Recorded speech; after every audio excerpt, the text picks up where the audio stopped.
Akan berbicara mengenai pernikahan yang ada hubungannya dengan perselingkuhan. Judulnya adalah layangan anti putus. Kita ini perlu menjaga pernikahan kita. Coba kita lihat kitab Amsal pasal yang ke-6 ayat 27 sampai 29. Dapatkah orang membawa api dalam gelumbung baju dengan tidak terbakar pakaiannya? Atau dapatkah orang berjalan di atas bara dengan tidak hangus kakinya?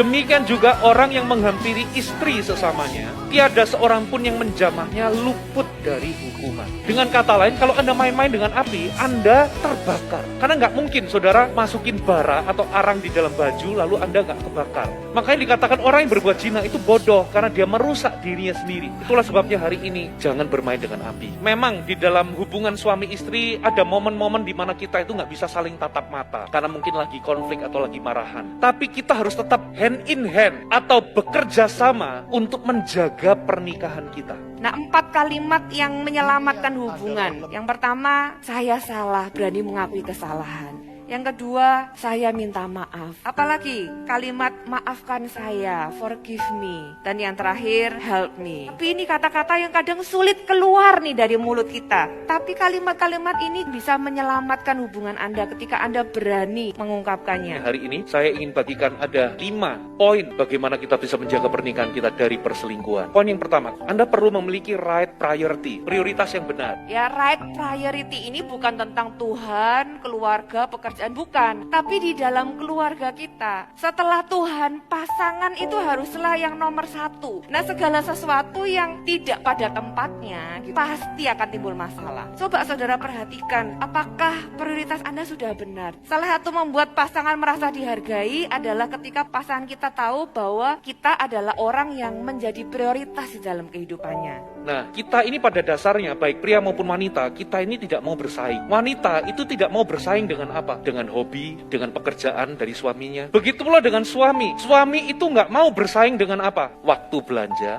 teman-teman arisan, anak. Makanya saya katakan, saudara, kalau Anda punya anak, Anda tidak boleh child center. Anda harus Christ center. Kenapa? Karena Anda nggak pernah janji nikah kepada anak Anda. Janji itu Anda ucapkan kepada pasangan Anda. Jadi setelah punya anak, Anda harus tetap prioritaskan untuk melayani. Jangan hanya gara-gara punya anak, suami Anda abaikan. Nah, ketika pasangan kita mengingatkan kita, jangan take it personal. Apa sih kamu?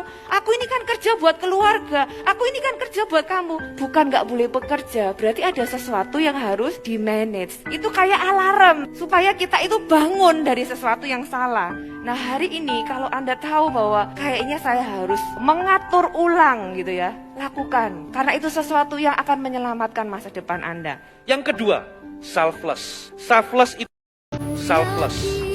itu artinya Anda belajar untuk mementingkan orang lain. Saudara, problem utama di dalam pernikahan itu adalah masalah selfishness. Akarnya itu adalah kepentingan diri sendiri. Kalau kita membangun hubungan, entahkah itu hubungan suami istri, hubungan dengan sesama, fondasinya harus kasih. Kasih definisinya adalah keputusan yang dibuat oleh seseorang atas dasar keinginan untuk menguntungkan orang lain, kalau perlu mengorbankan diri sendiri. Salah satu bagian dari selfless adalah Anda perlu memanage atau mengelola yang namanya ekspektasi. Nah, sesempurna apapun orang yang sudah Anda pilih, orang itu nggak bakal bisa memenuhi semua ekspektasi Anda. Jadi sebetulnya konflik Anda itu bukan kepada pasangan, tetapi terhadap idealisme Anda sendiri. Kita semua waktu pacaran, kita semua itu punya namanya harapan, impian, dan desire atau keinginan. Nah, begitu kita masuk ke dalam pernikahan, impian kita, harapan kita, itu tanpa kita sadar, seringkali kita tuh serahkan kepada pasangan kita. Apa aja itu? Impian kita, harapan kita itu bisa dari pengalaman kita di masa lalu. Ya, apakah kita menghindari sesuatu atau kita ingin menciptakan sesuatu? Kalau misalnya dari broken home, biasanya orang akan menghindari, pokoknya aku nggak mau kayak papa, aku nggak mau kayak mama. Atau kalau misalnya dari keluarga yang menyenangkan, gitu, dia ingin menciptakan ulang. Dia berharap suaminya itu kayak papanya, atau istrinya itu kayak mamanya gitu ya. Makanya aku menikah dengan dia karena aku lihat dia dapat memenuhi atau melihat di TV sebuah figur, keluarga yang ideal itu punya mobil, punya rumah yang besar, punya uang yang banyak. Kita punya 1001 hope, desire, and dreams. Nah, setelah kita menikah, kita berikan kepada pasangan kita. Tapi apa yang diterima oleh pasangan kita? Mereka menerimanya sebagai expectation, ekspektasi. Dua-duanya memberikan box, kamu penuhi harapanku. Yang satunya juga, kamu juga penuhi harapanku. Nah, dan di situ gak lagi sekedar harapan, tapi jadi tuntutan. Dan kalau pasangannya tidak melakukan, berarti dia itu berhutang sesuatu terhadap kita. Nah, itu kan masalah banyak pernikahan karena ada harapan yang tidak sesuai dengan kenyataan. Nah, akhirnya hubungan yang tadinya enjoyable, sesuatu yang menikmati, tiba-tiba jadi transaksional. Jadi serba negosiasi. Orang yang pintar negosiasi itu yang menang. Jadi yang satu suka kalah. Nah, kalau sudah seperti itu, saudara, di dalam sebuah hubungan, kalau salah satu doang yang menang, itu hubungannya sudah kalah. Sampai di titik tertentu, dua-duanya sama-sama capek. Dan parahnya, ketika kita mulai mengambil kesimpulan bahwa pasanganku ini bukanlah orang yang tepat. Saudara, pikiran itu membuka pintu bagi iblis masuk. Kita mencari, kita berpikir bahwa ada orang loh di luar sana yang dapat memenuhi hope, dreams, and my desire. Nah, masalahnya kemanapun Anda pergi, Anda akan selalu bawa kotak. Anda akan selalu bawa kotak ini. Cari orang yang Anda bisa limpahin, berikan beban dan keinginan Anda dan sebagainya. Jadi Anda membangun hubungan dengan orang lain, tujuannya apa? Saya bukan cari supaya Anda bisa mengasihi, bukan memberikan hidup Anda, tapi Anda ingin melimpahkan box ekspektasi itu karena Anda merasa di dalam rumah tidak terpenuhi. Saudara, jadi mencari orang lain itu bukanlah jalan keluar. Singkirkan pikiran bahwa karena pasanganku tidak dapat memenuhi ekspektasiku, berarti jawabannya ada orang lain. Itu harus dihapus dari pikiran kita. Karena begitu ada pikiran itu, hati kita sudah mendua sebenarnya. Sebelum ketemu dengan orang siapapun, kita sudah buka pintu. Tutup pintu itu hari ini. Amin. Jalan keluarnya adalah kita perlu belajar untuk menjadi selfless. Karena tadi yang saya bicarakan adalah tentang me, and me. Myself, my need, my expectation is about me. Pernahkah kita tanya kepada pasangan kita, what is your desire? Apa yang kamu harapkan? Kalaupun memang nggak cocok, ya sudah, saya drop ekspektasi itu. Makanya dasar pernikahan itu bukanlah kecocokan atau bukanlah kesamaan. Kita nggak boleh loh menikah hanya dasarnya itu kesamaan atau kecocokan. Dasar pernikahan itu penerimaan. Karena toh seberapa banyak pun kita punya kesamaan, pasti ada perbedaannya. Bahkan ada banyak orang bercerai itu justru karena kesamaannya, saudara. Sama-sama keras kepala, sama-sama tidak mau ngalah, sama-sama nggak mau dikasih tahu. Nah, penerimaan dengan cara demikian. Kalau saya ketemu ekspektasi yang tidak dijawab oleh realita, yang saya lakukan adalah saya turunkan ekspektasi saya dan saya belajar untuk menerima pasangan. Dan itu yang namanya kita selfless. Kita yang adjust atau kita yang berubah. Kalau enggak, Anda akan masuk dalam jebakan iblis. Anda merasa ada orang lain di luar sana bisa memenuhi aku punya ekspektasi. Disitulah awal mula perselingkuhan. Yang ketiga adalah romance. Bagi Anda yang sudah menikah, romance itu penting. Nah, makanya saya mau cek, bapak-bapak coba cek. Istri Anda itu suka nggak kasih kode? Tahu nggak kenapa kok wanita suka kasih kode? Ternyata wanita itu suka kasih kode karena dia itu ingin dikejar, ingin dirayu, ingin diperhatikan. Sama seperti dulu waktu pacaran, kita mengejar dia, kita memperhatikan dia. Dia ingin dikejar seperti dulu, makanya dia kasih kode. Nah, makanya pria-pria, kita ini harus belajar untuk menangkap apa yang tak terkatakan. Coba istri Anda kalau lagi cemberut ditanyain, kamu kenapa? Jawabnya apa? Nggak apa-apa. Betul nggak? Ayo. Kalau dia jawab nggak apa-apa, jangan Anda tinggal pergi. No.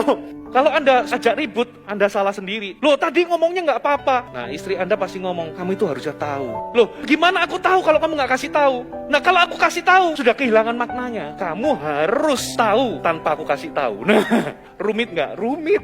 Apa maknanya bagi seorang pria? Anda harus lebih peka. Amin. Sekarang para wanita, ya, wanita itu harus tahu bahwa cowok itu nggak sepeka yang kita harapkan. Ya, itu sesuatu yang kita harus terima, kenyataan. pragma, kenyataan. Bahwa pria itu nggak bisa baca kode. Pria itu adalah makhluk apa adanya. Jadi kita perlu belajar untuk ngomong apa adanya. Sudah lama loh nggak diajak pergi, aku pengen pergi sama kamu, lebih baik kayak gitu. Daripada kamu sudah nggak sayang lagi sama aku ya. Loh, yang pria bingung kan, kenapa, ada apa gitu kan. Ternyata cuma pengen diajak pergi. Jadi lebih baik kita ngomong terus terang, ayo pergi, aku pengen pergi berdua sama kamu. Dengan cara bagaimana istri bisa mencintai suami? Nah, di titik ini saya mau kasih bedanya pria dengan wanita. Wanita itu rela memberikan seks demi mendapatkan cinta. Pria itu rela memberikan cinta atau perhatian demi mendapatkan seks. Makanya kalau Anda pacaran, jangan bucin, jangan jadi orang yang haus cinta sampai Anda menghalalkan segala cara demi mendapatkan cinta. Anda akan kemakan sama pria-pria hidup belang. Kenapa? Pria-pria hidup belang itu romantisnya bukan main. Dia itu jadi romantis karena dia ingin mendapatkan seks. Samber sama perempuan-perempuan yang butuh cinta, lalu demi cinta dia halalkan segala cara. Keliru Anda. Nah, romance itu adalah sesuatu yang Anda perlu ciptakan. Kenapa? Karena tadi dikatakan perselingkuhan itu kan kayak orang main api.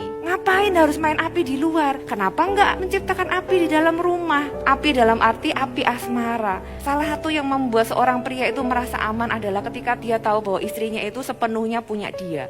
Sehingga pria itu tidak perlu bergumul dengan penolakan. Di dalam sebuah pernikahan, seorang pria yang bergumul dengan penolakan itu sesuatu yang dalam di dalam hatinya. Pujilah suami kita, seorang suami yang diafirmasi, kita puji, kalau kita hargai, kita berikan diri kita seutuhnya, itu memberikan rasa aman dan mereka akan merasa sangat dicintai. Karena sebenarnya kebutuhan dua-duanya sama, butuh merasa dicintai, perlu romance, ada affection.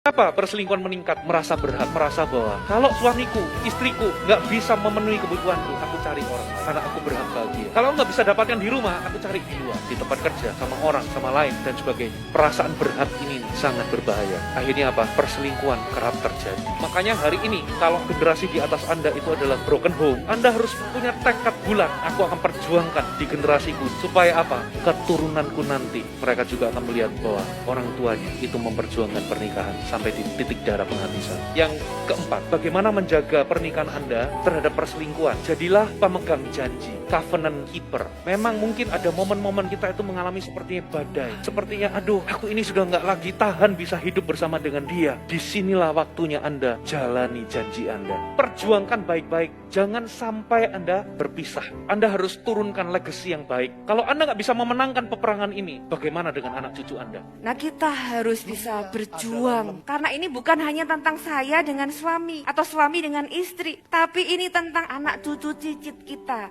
Ini perjuangan yang berdampak panjang. Yang kelima adalah boundaries. Anda harus punya batasan. Boundaries itu Anda setting di mana? Di hati. Boundaries ini juga menolong Anda supaya ketika Anda cross the line, hati nurani Anda itu nyala alarmnya. Jadi coba cek. Kalau Anda chatting sama seseorang dan Anda perlu hapus supaya pasangan Anda nggak lihat, berarti ada yang nggak sehat di situ. Loh, aku nggak selingkuh kok. Aku nggak berzina kok. Ya tapi kenapa kok disembunyikan? Berarti ada something. Jangan diteruskan.